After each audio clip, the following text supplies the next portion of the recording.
Dalam nama Bapa dan Putra dan Roh Kudus. Amin.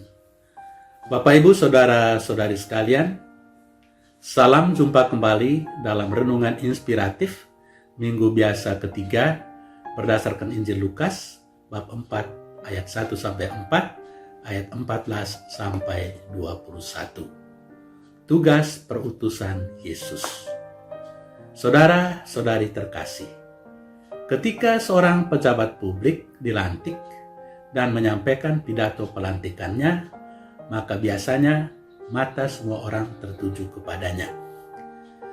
Mereka mau tahu apa yang akan disampaikannya dan apa yang ingin dilakukannya selama menjadi pejabat publik. Demikian pula ketika seorang imam baru atau seorang religius yang baru ditahbiskan atau berkol kekal, ketika merayakan misa perdana atau misa syukur kaul kekal, atau ketika menyampaikan kata sambutan pada waktu misa perdana atau misa syukur.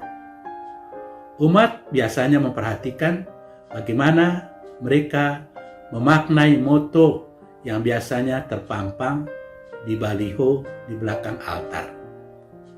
Mata semua orang juga tertuju kepada mereka dan mendengarkan setiap kata yang keluar dari mulut mereka. Mungkin ada yang terkagum-kagum dengan apa yang disampaikan, tetapi barangkali juga ada orang yang mendengar dengan perasaan ragu atau skeptis. Saudara-saudari terkasih, hal seperti itu juga terjadi dalam Injil hari ini ketika Yesus menyampaikan visi atau moto hidupnya di sinagoga di Nazaret. Mata semua orang tertuju kepadanya dan mendengar setiap kata yang keluar dari mulutnya. Roh Tuhan ada padaku, oleh sebab Ia telah mengurapi aku untuk menyampaikan kabar baik kepada orang-orang miskin dan memberitakan pembebasan kepada orang-orang tawanan, penglihatan bagi orang-orang buta, untuk membebaskan orang-orang yang tertindas, dan memberitakan bahwa tahun rahmat Tuhan telah datang. Inilah visi Yesus, atau ini adalah moto hidup Yesus. Saudara-saudari terkasih, sebagai seorang anak kecil dan remaja, Yesus pasti sudah biasa beribadat di kampung halamannya di Nazaret. Tetapi kemunculannya pada hari itu menarik perhatian banyak orang sekampungnya. Karena baru pada hari itu, Yesus menyatakan identitas dirinya tentang siapakah dirinya yang sesungguhnya. Hal itu terjadi ketika dia tampil untuk membacakan kitab suci. Pada waktu itu, dia membaca nas kitab suci yang diambil dari kitab Nabi Yesaya bab 61 ayat 1-2a, tetapi tidak dikutip secara lengkap, dan melanjutkannya dengan membaca Yesaya bab 58 ayat 6b. Yesaya bab 61 ayat 1-2a berbunyi, Roh Tuhan Allah ada padaku, oleh karena itu Tuhan telah mengurapi aku. Ia telah mengutus aku untuk menyampaikan kabar baik kepada orang-orang sengsara dan merawat orang-orang yang remuk hati, untuk memberitakan pembebasan kepada orang-orang tawanan dan kepada orang-orang yang terkurung kelepasan dari penjara.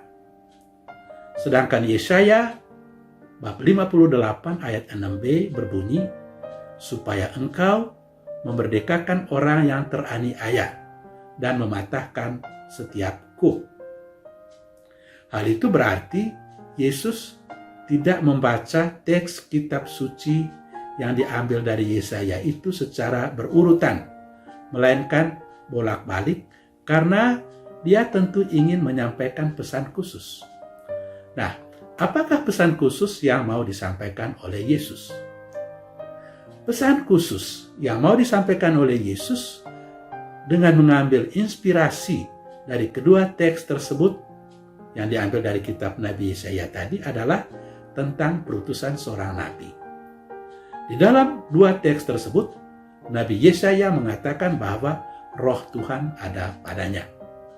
Tuhan telah mengurapi dia dan mengutus dia untuk menyampaikan kabar baik kepada orang-orang yang tertindas dan susah hidupnya, membebaskan orang-orang tertawan dan terkurung, membuat melihat orang yang buta, berjalan orang yang timpang, membuat sehat orang-orang yang sakit, serta memberitakan bahwa tahun rahmat Tuhan telah datang.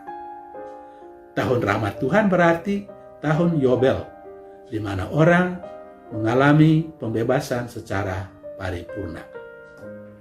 Saudara-saudari terkasih, selama hidupnya dan dalam seluruh karyanya, Yesus telah mewujudkan moto hidup atau visi hidupnya itu dengan jelas.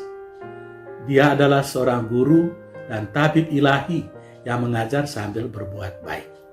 Sebagai guru, dia mengajarkan nilai-nilai yang harus dipegang teguh oleh para pengikutnya, yakni mengasihi Allah dan sesama manusia, berlaku adil terhadap orang lain, melayani satu sama lain dalam semangat kerendahan hati, tidak boleh berbuat kepada orang lain apa yang kita tidak suka orang lain berbuat terhadap kita, saling mengampuni dan memaafkan, tidak menyimpan dendam, berbelas kasih kepada orang-orang yang susah dan menderita. Dan sebagai tabib ilahi, dia telah menyembuhkan orang sakit, membuat melihat orang yang buta, berdiri orang yang lumpuh, mentahirkan orang-orang kusta, bahkan menghidupkan orang-orang mati. Sebagai pengikut-pengikut Yesus yang setia, kita pun diharapkan untuk mencontohi sang guru dan tabib ilahi dengan terus melakukan perbuatan-perbuatan baik kepada sesama tanpa sekat, tanpa batas suku atau ras atau juga agama. Semoga hidup dan karya kita dilindungi, dibimbing, dan diberkati oleh Allah yang Maha Kuasa, Bapa dan Putra dan Roh Kudus. Amin.